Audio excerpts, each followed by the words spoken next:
6 passengers are lucky to be alive tonight after the pilot was forced to land their plane in the watery Salinas of Salt Cay this past weekend.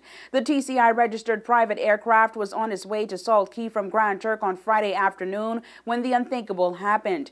News 4 understands that shortly after the plane was in the air, the left engine of the Cessna 401 gave out. Reliable sources from Turks and Caicos Airport Authority say that the aircraft's pilot, Bradley Williams, attempted to fly the plane safely to its original destination of Salt Cay. However, about 1,000 feet away from Salt Cay, things went drastically wrong as the aircraft began losing altitude.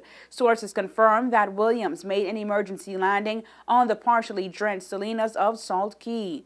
The heroic act left passengers with just a few minor injuries and one passenger with a broken ankle, who was lifted out of the plane and placed on a rubber raft and taken to shore. Reports reaching News 4 tell of how passengers assisted each other to the top of the plane as they waited for emergency and rescue personnel to respond.